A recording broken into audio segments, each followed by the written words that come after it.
नमस्कार दोस्तों, ब्रह्मास्त्र क्लासेज में आपका स्वागत है। दोस्तों आज का टॉपिक नवोदय विद्यालय के अध्याय 1 नंबर सिस्टम पे होगा। आइए तो आज पार्ट 1 फर्स्ट पार्ट को स्टार्ट करते हैं, नंबर सिस्टम पे बात करते हैं। अभी हम क्या करते हैं, बाय थ्योरी हम आपको समझाने की कोशिश करते हैं। नवोदय क्लास में पहला स्टार्टअप है NAVOD।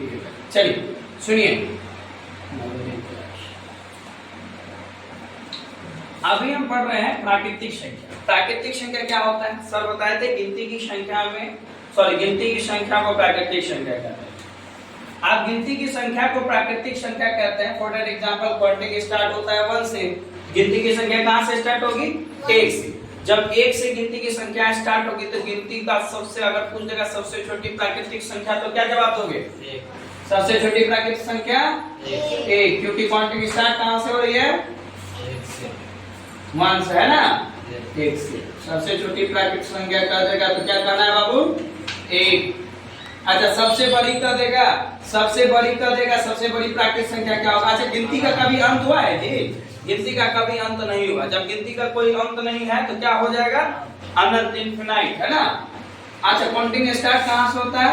1 से। 1 2 3 इस तरह से जाते रहेगा, जाते रहेगा। अब कहां तक चल जाएगा? इतना चल जाएगा कि जो कभी इसका हम गिन ही नहीं सकते, इसीलिए इसको कहते हैं इनफिनाइट, यानी कि अनंत। ठीक है ना? तो प्राकृतिक संख्या है, गिनती की संख्या को प्राकृतिक संख्या कहते हैं। ये बात आप लोग, हमको लगता है अच्छी तरीके से समझ गए। और जान लीजिए एक बात, सबसे छोटी प्राकृतिक संख्या 1, सबसे बड़ी प्राकृतिक संख्या अनंत। अच्छा देखिए, जब इसी गिनती की संख्या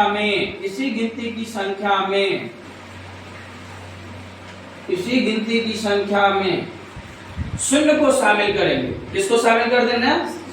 शून्य सहित गिनती की संख्या को क्या कहते हैं? पूर्ण संख्या। शून्य सहित गिनती की संख्या को पूर्ण संख्या। इनफिनाइट हो जाएगा कि नहीं हो जाएगा? क्योंकि इसमें प्राकृतिक संख्या आ रहा। एक बात ध्यान रखिएगा, शून्य प्लस प्राकृतिक संख्या बराबर पूर्ण संख्या। समझ रहे हो? एकदम क्लियर के साथ समझना है। शून्य प्लस प्राकृतिक संख्या बराबर कौन संख्या? पूर्ण संख्या। यह संख्या पूर्ण हो जाता है, होल हो जाता है। ठीक है, एक बात ध्यान रखना, हमेशा पूछ देगा सबसे छोटी पूर्ण संख्या तो क्या जवाब देना है? यहाँ पर 1 था, यहाँ पर 0। सबसे छोटी क्या हो जाएगा? सबसे छोटी पूर्ण हो गया बाबू 0, है ना? और सबसे बड़ी पूर्ण तो आप जान ही रहे हो क्या होगी? सबसे बड़ी पूर्ण संख्या अनंत, इनफिनाइट। एक बात जान लो, इसमें जो है ना, इसकी संक्रियाएं के बारे में अभी हम डिस्कस नहीं कर रहे हैं। यदि संक्रियाएं क्या है ये भी समझ लेना। मान लेते हैं 2 पूर्ण संख्याओं का योग क्या होगा? क्या एक पूर्ण संख्या होगा? 2 पूर्ण संख्या प्लस पूर्ण संख्या बराबर कौन संख्या? क्या जुड़ा है? ये सब पूर्ण ही होता है ना? तो ये सब अभी इसमें नहीं, क्योंकि इस सब पे थोड़ा सा डिस्कस बाद में करेंगे। ठीक है ना? आप देखिए, पूर्ण के बाद क्या होगा? पूर्ण के बाद होगा पूर्णांक संख्या। क्या होगा? पूर्णांक संख्या। पूर्णांक संख्या किसे कहते हैं? तो क्या है, गिनती की संख्या में आपको भी पता है, क्या बताए थे? एक बात ध्यान देखिए, यहाँ 1 2 3 4 5 6 7 8 एवं 9। हम यह जानते हैं ना, 1 से अगर काउंटिंग स्टार्ट होता है, 1 से काउंटिंग स्टार्ट होता है, तो ये क्या हो गया? अभी ये क्या हो गया? प्राकृतिक संख्या। कौन संख्या हो गया? प्राकृतिक संख्या। और एक बात जान लो, इसी प्राकृतिक संख्या में हम किसको शामिल करते थे? शून्य को शामिल करते थे। तो शून्य शामिल करने पर क्या बन जाता था? तो क्या है, ये प्राकृतिक संख्या में ही न है। ध्यान दीजिएगा, फिर हम इस बात को दोहराएंगे। यानी कहने का सेंस मेरा ये है कि अगर आपसे पूछ देगा कोई, क्या सभी पूर्ण संख्या प्राकृतिक संख्या हो सकते हैं? नहीं होंगे जी। क्यों होगा? क्योंकि सर पूर्ण संख्या में 0 है, प्राकृतिक संख्या में 0 नहीं है, इसीलिए कोई सभी पूर्ण संख्या प्राकृतिक संख्या नहीं हो सकते। अगर प्रश्न ऐसा भी पूछ देगा, क्या सभी प्राकृतिक संख्या पूर्ण संख्या हो सकते हैं? क्या सभी प्राकृतिक संख्या पूर्ण संख्या हो सकता है? हो जाएगा, ऑलरेडी है। क्यों? क्योंकि सब प्राकृतिक संख्या एक से स्टार्ट होता है, पूर्ण संख्या शून्य से होता है, तो सभी प्राकृतिक संख्या तो पूर्ण संख्या में ही है कि नहीं है? इसी में अगर हम लिख दें -1, -2, -3, -4, -5, -6, -7, -8, -9, तो एक चीज देखिए, ये इधर वाला धनात्मक पीढ़ी पे, किस पे है? धनात्मक है। धनात्मक मतलब प्लस चार्ज है ना, और ये माइनस लगा तो ये क्या है अभी? ऋणात्मक है ना, ऋणात्मक। तो इसका परिभाषा आपको लिखाया गया था, पूर्ण संख्या में ऋणात्मक गिनती की संख्या को शामिल करने से बनी प्राप्त संख्या पूर्णांक संख्या कहलाती है। एक बात और, इसको आप इस तरह से भी लिख सकते हैं, किस तरह से? प्राकृतिक संख्या में शून्य सहित ऋणात्मक गिनती की संख्या को शामिल करने से बनी प्राप्त संख्या पूर्णांक संख्या कहलाती है। यहाँ तक कोई दिक्कत? आप ये देखिए, कंफ्यूजन ऑफ दिस प्रॉब्लम, इसमें किस टाइप का आपको प्रॉब्लम आ सकता है। आप पहले ये समझ लीजिए पूर्णांक है क्या, तो ये जितना है ना, ये जितना यानी क्या है? पूर्ण संख्या में ऋणात्मक गिनती की संख्या को शामिल कर दीजिए, या प्राकृतिक संख्या में शून्य सहित ऋणात्मक गिनती की संख्या को शामिल कर देने से बनी प्राप्त संख्या पूर्णांक संख्या कहलाती है। और प्यारे बच्चों, आपको बताया गया था, अगर आपसे पूछ देगा कि इसमें देखिए कंफ्यूजन क्या होगा, एक बात और जान लीजिए, यहाँ जो आप शून्य देख रहे हो भाई, ये शून्य जब पूर्णांक के फॉर्म में आएगा, ना तो ये ऋणात्मक होता है, ना ये धनात्मक, ना तो ये धनात्मक और ना तो ये ऋणात्मक होता है। ठीक है, शून्य ना तो धनात्मक और ना तो ऋणात्मक होता है। ये बात समझ गए? शून्य ना तो ऋणात्मक है ना धनात्मक, बेचारा उदासीन है, ना ये किसी का लेगा ना ये किसी को देगा। आज इधर शून्य के दाईं तरफ क्या हो जाता है? प्लस। शून्य के बाईं तरफ माइनस। आप ध्यान से सुनिएगा, यहां पर प्रश्न आपको कर देगा कि बताइए शून्य और -1 में कौन बड़ा है? शून्य और -1 में कौन बड़ा है? शून्य बड़ा है, क्योंकि जानते हैं सर, ना ये किसी का लिया ना ये किसी को दिया, लेकिन -1 किसी का लिया, वो भी कर्ज लिया। जब जितनी छोटी संख्या कर्ज होगी वह उतना ही बड़ा होगा। आप फॉर एग्जांपल कहने का सेंस यहाँ समझिए, मान लीजिए कि माइनस हम 28 लेंगे और -283 लेंगे।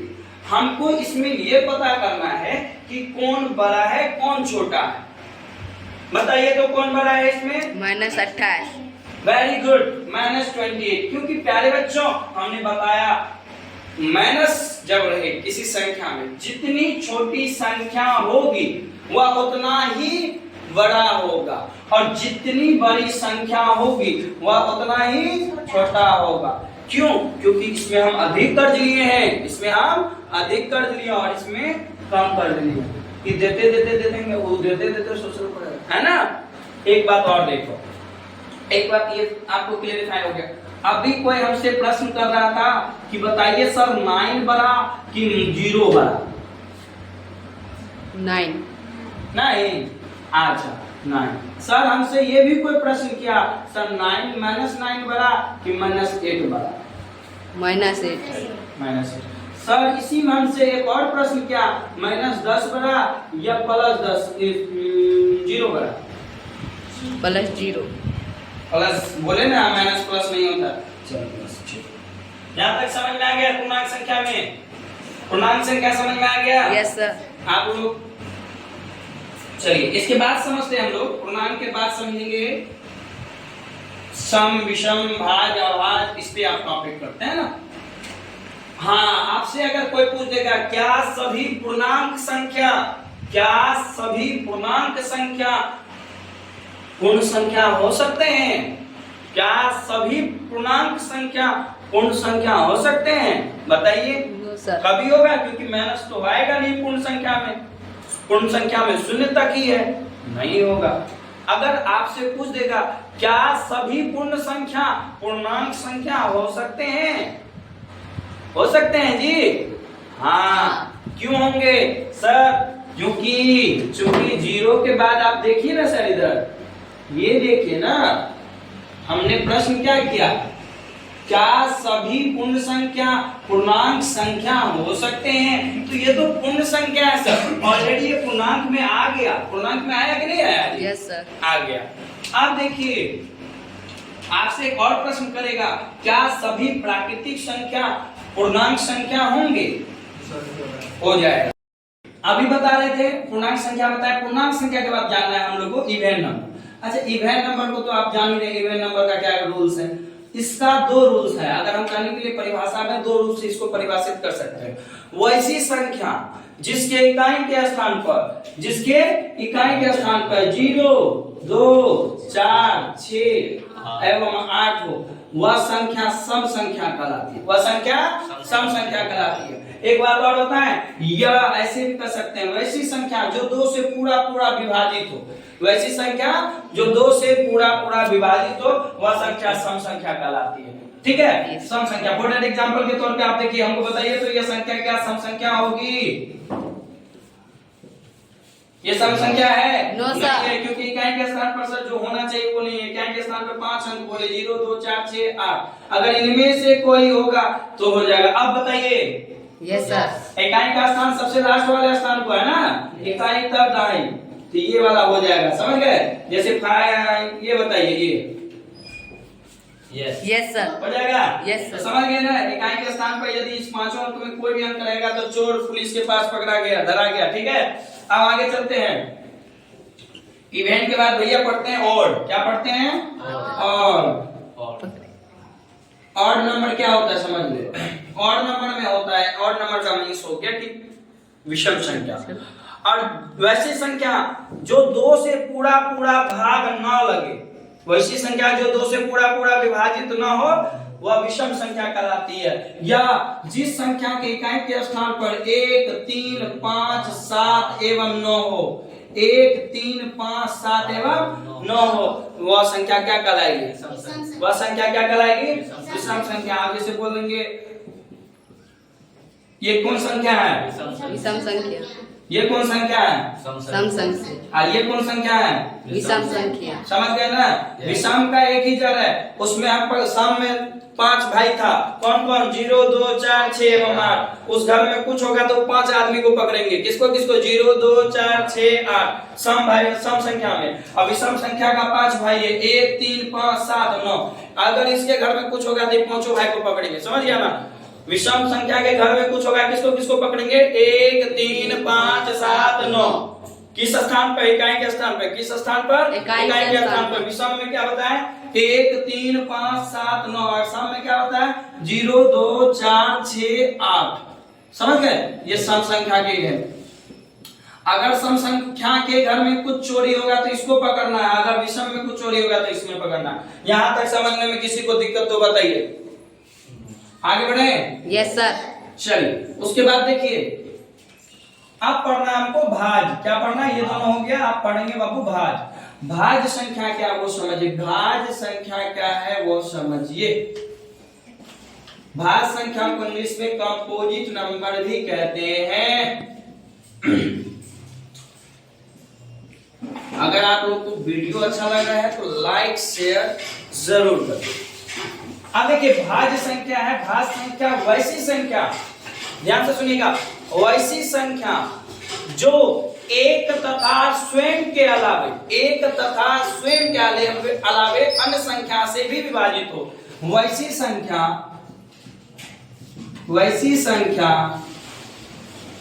जो एक तथा स्वयं के अलावे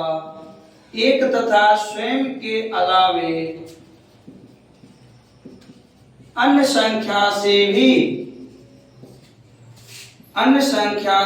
विभाजित हो। अन्य संख्या से भी विभाजित हो तो वह संख्या भाज संख्या कहलाएगी। तो वह संख्या भाज संख्या कहलाएगी। अब यहाँ प्रश्न हो गया कि सर आप बोल रहे हैं कि जो संख्या 1 से और स्वयं से कटते हो उसके अलावे भी भाग होना चाहिए। फॉर दैट एग्जांपल देखिए, एग्जांपल आप लोग बढ़िया से समझ लीजिएगा। मान लीजिए हम लेते हैं 4 और 4 आप देखिए 1 से भी लग रहा है ना, 2 से भी लग रहा है ना, और 4 से, यानी 1 से भी लग रहा है, स्वयं से भी लग रहा है, उसके अलावा 2 से भी लग रहा है। लग रहा है कि नहीं लग रहा है? Yes, क्या ये sir. भाज्य संख्या है? Yes sir. अच्छा बताइए तो 9 के बारे में अगर पूछ देगा कि बताइए 9 क्या भाज्य संख्या, तो देखना 1 से लगेगा, यस सर। 2 से लगेगा, नो सर। 3 से, यस सर। और 9 से। क्या 1 तथा स्वयं के अलावा अन्य संख्या से लग रहा है? No, अब बोल देगा कि 10 बताइए, तो क्या होगा? 1 से लगेगा, 2 से लगेगा, 5 से लगेगा, 10 से लगेगा। 1 और स्वयं के अलावा लग रहा है? Yes sir. तो जो संख्या 1 और स्वयं के अलावा अन्य संख्या से विभाजित होगी वह संख्या क्या कहलाएगी बाबू? भाज्य संख्या। एक बात समझो इसमें, अगर हमसे कोई पूछ देगा सबसे छोटी भाज्य संख्या, सबसे छोटी समभाज्य संख्या, सबसे छोटी समभाज्य संख्या, क्या जवाब दोगे? 4। क्या होता है? 4। देखो स्टार्ट अगर भाज्य संख्या से तो 2 और 3 तो अभाज्य है, 4 हो गया, 5 नहीं होगा, 6 होगा, 7, 8 हो जाएगा, 9 हो जाएगा, 10 हो जाएगा, etc। तो इन समझ लो। और सबसे बड़ी तो जानते हैं वो भाज्य संख्या। अगर ऐसा बोल दे एक अंकों की छोटी समभाज्य संख्या 4, 1 अंकों की, ऐसा बोल दे 1 अंकों की बड़ी 1 अंकों की सबसे बड़ी, 1 अंकों की सबसे बड़ी भाज्य संख्या, क्या होगा 1 अंकों की सबसे बड़ी संख्या? 9। अगर कह देगा कि बताइए 2 अंकों की सबसे छोटी भाज्य संख्या, 2 अंकों की सबसे छोटी भाज्य संख्या, 2 अंकों की सबसे छोटी भाज्य संख्या, क्या होगा बाबू? 10। Very good. अगर बोल देगा कि 2 अंकों की सबसे बड़ी भाज्य संख्या, 2 अंकों की सबसे बड़ी भाज्य संख्या, 2 अंकों की सबसे बड़ी भाज्य संख्या 99। Very good. तो समझ गए ना? इस टाइप से होगा। अब आगे बढ़े, 3 अंकों को बोलेंगे तो समझ रहे हैं, 3 अंकों में सबसे छोटी 100 हो जाएगा, 3 अंकों की सबसे बड़ी 999 हो जाएगा। ठीक है ना, कोई दिक्कत?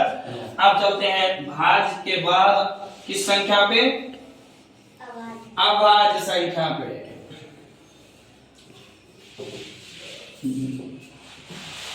अब अभाज्य समझिए बढ़िया से। अब हम इस टॉपिक पे आते हैं, अभाज्य पे। अभाज्य संख्या को इंग्लिश में प्राइम नंबर कहते हैं। क्या कहते हैं बाबू? Prime number.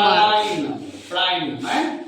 अब देखिए प्राइम नंबर इतना मजेदार चीज है ना, ये कहता है या तो तुम अपने आप में रहो, या एक दोस्त फरियाद, या तो तुम अपने आप में रहो या एक दोस्त फरियाद हो जिसके पास तुम अपनी बात को शेयर कर सको।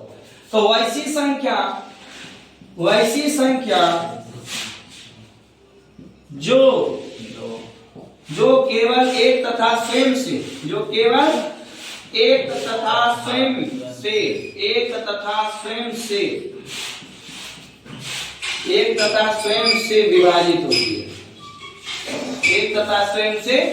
विभाजित होती है, क्या कहलाएगा? अभाज्य संख्या। क्या कहलाएगा? अभाज्य संख्या। अभाज्य संख्या, ठीक है, कहलाती है। अब एक चीज देखिए, आप इसको समझने के लिए बहुत थोड़ा सा दिमाग लगाना पड़ेगा। अब एग्जाम्पल में आते हैं, हम यह बात जानते हैं कि पहले 1 तो हम लिख नहीं सकते। क्या 1 अभाज्य संख्या हम नहीं लिख सकते, क्योंकि हम पहले कर रहे हैं 1 तो सबका फैक्टर है भाई, 1 सबका फैक्टर है कि नहीं है? है कि नहीं है? Yes sir. क्या 2 एक अभाज्य संख्या है? Yes sir. क्योंकि इसका अगर हम फैक्टर करते हैं 1 और 2 से लगता है। क्या 3 एक अभाज्य संख्या है? Yes sir. 1 और 3 से लगता है। क्या 5 अभाज्य संख्या है? 4 तो होगा नहीं सर, तो ये 1 और 5 से लगेगा। क्या 7 लगेगा? 1 और 7 से लगेगा। 7 के बाद क्या हो जाएगा? 8, 9, 10, 10 नहीं होगा, 11 होगा बाबू, क्योंकि ये 1 और 11 से लगेगा। क्या 13 होगा? क्योंकि ये 1 और 13 से लगेगा। क्या देख रहे हैं आप कि 1 और स्वयं से लग रहा है? ये चीज आप देख रहे हैं कि नहीं देख रहे हैं? yes, क्या 7 से तो 1 और 7, 1 और 11, 1 और 13। अच्छा इसी में अगर कह दें 1 17 तो 1 और 17 से लगेगा। देखिए सेम, या तो 1 से लग रहा है या तो क्या हो रहा है, सेम जो नंबर उससे लग रहा है। तो इस तरह से कितने नंबर हैं जो आपको बताएंगे। देखिए 1 से लेके 100 तक में कितने नंबर जो अभाज्य संख्या है?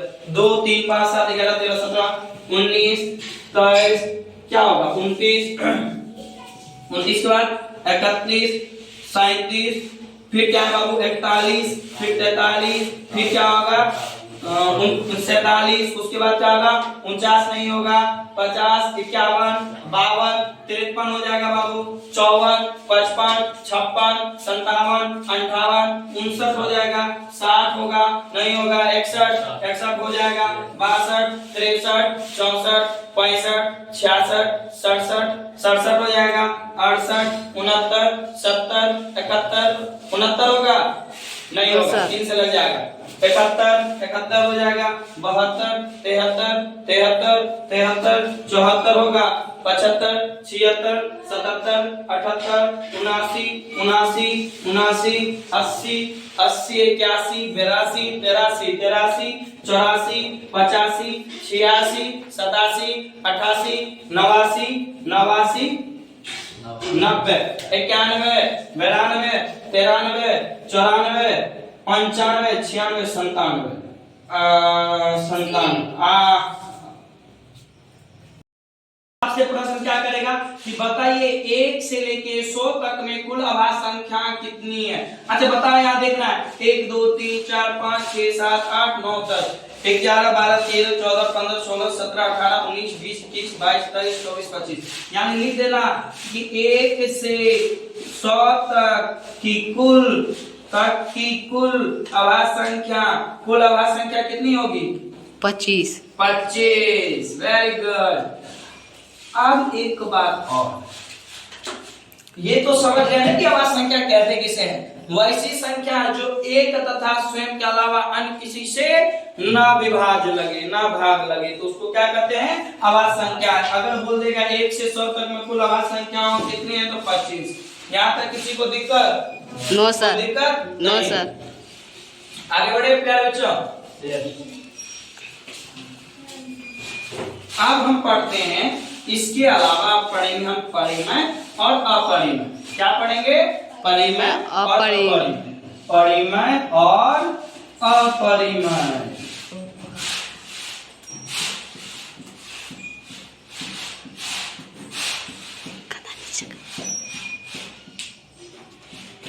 परिमेय को हम जानते हैं रैशनल नंबर से नोट करते हैं, रैशनल नंबर है ना, और इसको इरेशनल नंबर।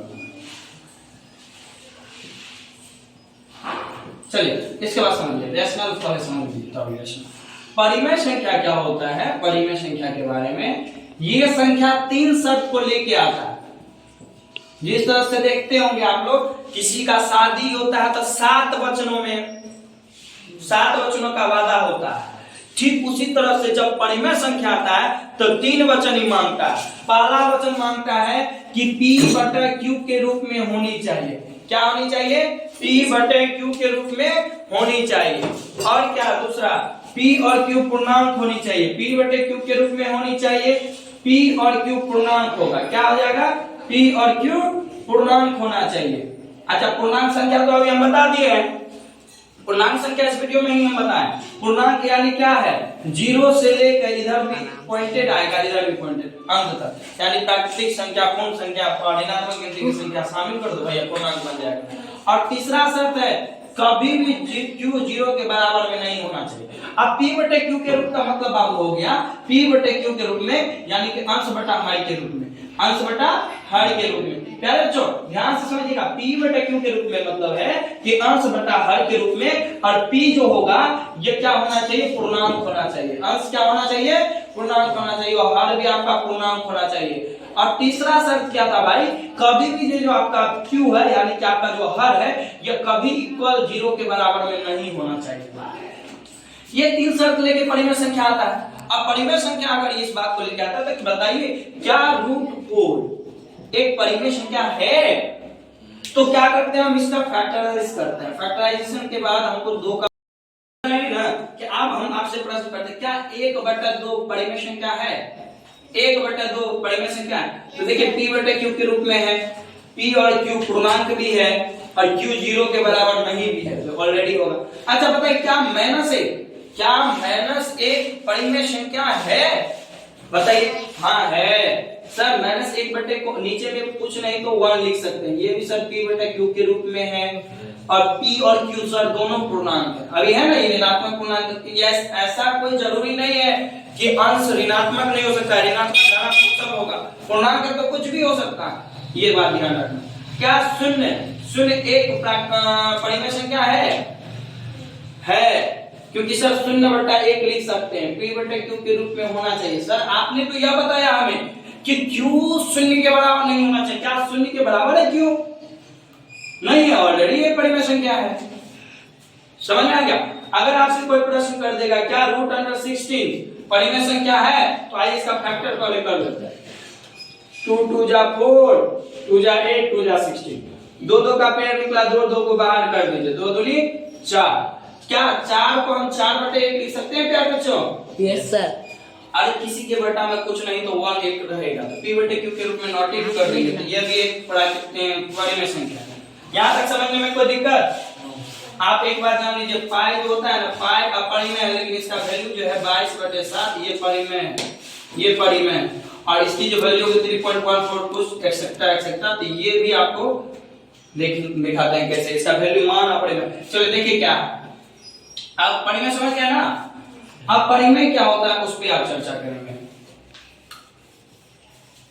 देखिए अपरिमेय जो होता है वह परिमेय संख्या नहीं होता है, वैसी संख्या जो P/Q के रूप में ना हो, P और Q पूर्णांक ना हो, Q = 0 ना हो, ये मतलब वैसी संख्या जो परिमेय हो ही नहीं, अपरिमेय होगा, है ना। देख जैसे जैसे जैसे √2, क्या √2 का वैल्यू कुछ निकल सकता?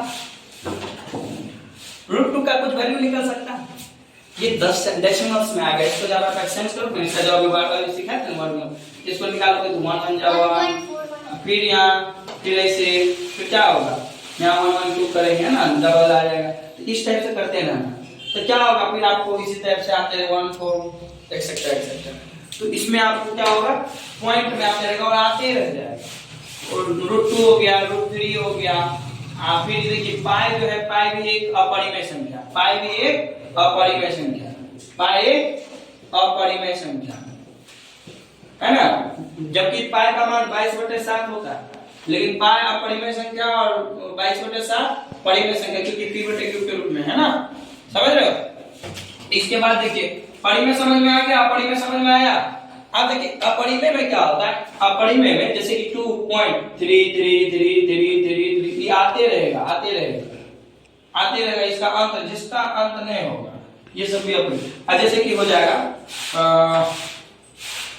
0 1 0 1 1 0 0 1 1 1 0 ऐसे करते अगर आएगा एक्सेट्रा आते रहे, तो इसको भी हम क्या करते हैं अपरिमेय करते हैं। ठीक है, आप देखिए अपरिमेय परिमेय समझ गए, इसके बाद आप क्या समझेंगे, इसके बाद हम क्या समझेंगे बताइए, आइए फिर समझाते हैं कुछ। आप समझते हैं, अब ये संख्या पद्धति हम खत्म करते हैं, अब आते हैं 2 से लेके 11 तक के विभाज्यता के नियम पर।